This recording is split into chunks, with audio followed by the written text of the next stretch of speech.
Oi, a gente vai conversar hoje sobre o medo da gordura.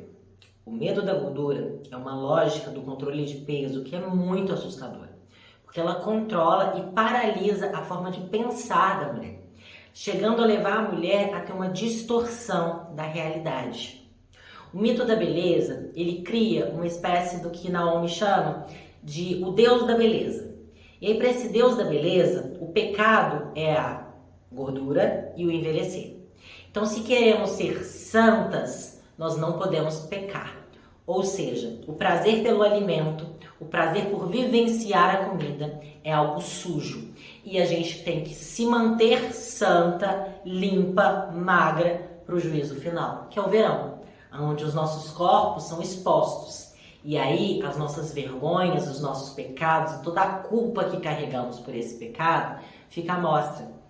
E aí vai criando uma lógica nessas mulheres de se rivalizarem, porque se a outra não é tão devota, ou seja, se ela engorda, se ela tem um corpo livre, ela é criticada, ela é questionada, ela é colocada como doente. É só a gente perceber o quanto que mulheres vivem de canga na praia, vivem de saídas de praia, enquanto os homens estão lá curtindo o verão, aproveitando a praia.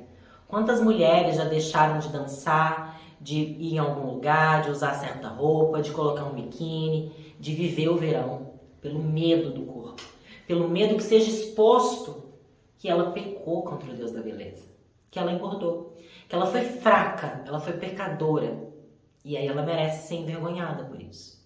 E aí vão surgindo comentários gordofóbicos, vão surgindo vergonha daquele corpo, como se aquele corpo não merecesse ser feliz, como se aquele corpo não merecesse ter sucesso. Muitas mulheres gordas, ou até mesmo mulheres mid-size, né, que é aquela mulher que não é gorda e nem magra, ela tá ali mais curvilínea, ela tem mais corpo. Muitas vezes ela fica se odiando, ela deixa de vivenciar, ela deixa de tentar, ela se esconde ali, ela se coloca guardada dentro daquele corpo, como se ela não pudesse existir através dele. Isso é cruel, isso é muito cruel. Porque tem como objetivo criar um pensamento rígido na mulher. Quantas horas por dia você passa pensando em comida?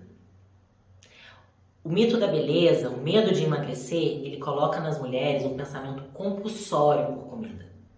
Não é à toa que as mulheres falam tanto, ai, nossa, eu tô com muita vontade de comer doce, como se isso fosse algo essencialmente feminino. Não, nós somos ensinadas a odiar a comida. A olhar para a comida como se ela fosse um inimigo. A gente não pode comer, a gente não deve comer. E o mais cruel de tudo é que nós mulheres, fisiologicamente, nós acumulamos mais gordura, nós temos mais gordura no nosso corpo, para o próprio funcionamento do nosso corpo.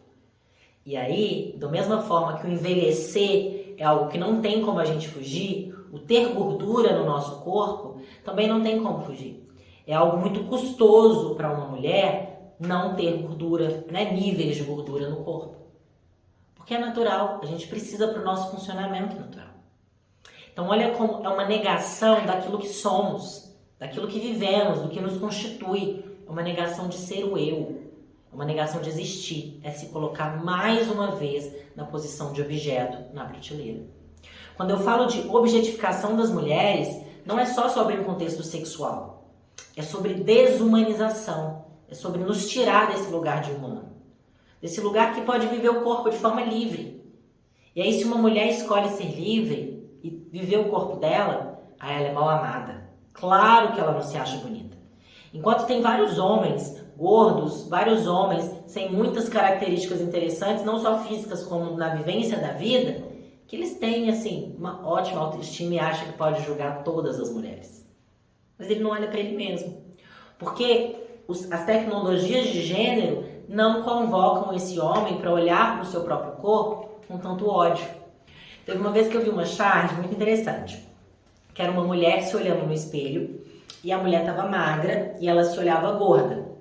Enquanto o homem, ele era gordo e ele se olhava forte. No espelho o reflexo dele era forte, a mulher era magra, no reflexo ela era gorda. Então, o quanto que a gente tem uma visão deturpada de nós mesmas. Então, a crescente de distúrbios alimentares não é à toa. A crescente de lipoaspirações que as pessoas fazem como se fosse um procedimento totalmente tranquilo, não colocando, né, que a lipoaspiração mata em muitos casos. A lipoaspiração gera muitas complicações. Um pós-operatório de uma lipoaspiração não é a tranquilidade que as blogueiras postam. É você ficar com drenos, é você sentir dor no corpo inteiro, é você ficar enfaixada por não sei quantos dias, é você ser cortada em pedaços. Olha a lógica que o mito da beleza nos coloca. A normalizar isso.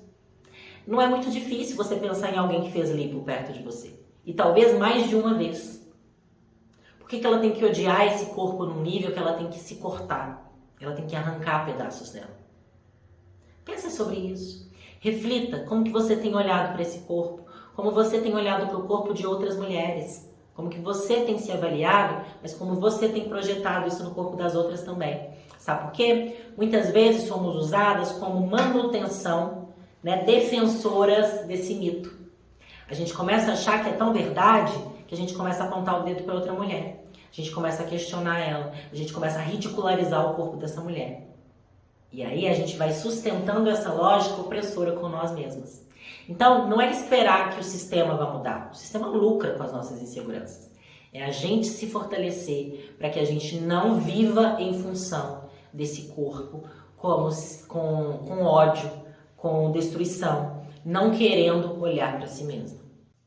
Porque nós mulheres somos ensinadas a pensarmos na gordura de forma compulsória. Se a gente pensar, as pessoas que são gordas e têm problemas de saúde, provavelmente os problemas de saúde têm muito mais a ver com o mito da beleza do que com a gordura em si. Porque muitas mulheres gordas vivem nessa compulsão de dietas restritivas e compulsões alimentares. E aí isso adoece. O problema não é querer emagrecer. O problema é ser doente, devota ao Deus da beleza, onde você vive em função de pensar em dietas. E muitas mulheres não comem em público, deixam de vivenciar momentos em família, deixam de comer coisas que elas querem, deixam de fazer escolhas. E, gente, quem que não faz escolha e é escolhida? Objeto. Então, para a gente poder se amar, a gente precisa ser indivíduo, a gente precisa ser sujeito. E para isso, você tem que ser um sujeito que deseja. O sujeito é quem comete a ação, então é quem escolhe. Escolha o seu corpo, escolha o seu amor próprio. E só assim vai ser possível você realmente ser liberta pelo poder maravilhoso que é o poder de se amar, o poder de ter esse amor próprio bem desenvolvido. Então, ao longo desse módulo, a gente foi vendo que a gente precisa de uma base para esse amor próprio, que é a autoaceitação. Então, a gente precisa se conhecer, conhecer as nossas belezas e as nossas feiuras. A gente precisa entender lá atrás como a gente aprendeu a amar e ser amada. Porque se lá na infância você vivenciou uma situação de te colocar num lugar de não merecedora desse amor, de indigna desse amor, você vai se entender como indigna e você precisa trabalhar isso. Mas não é você só voltar lá no passado. Porque se você só volta para descobrir onde isso começou, você pode cair num lugar de culpa ou num lugar de apego ao luto. Então é importante você entender que isso teve uma raiz, que isso não é seu, você descola isso. Se for preciso, volte no módulo das feridas da infância. Mas é importante que você desassocie isso e trate agora o presente, construindo esse amor próprio. Mas a gente precisa lembrar também que tem todo um sistema opressor de um mito da beleza, de tecnologias de gênero, de maternidade e casamento compulsório, da prateleira do amor, de você ficar ali na dependência de ser aprovada por um outro.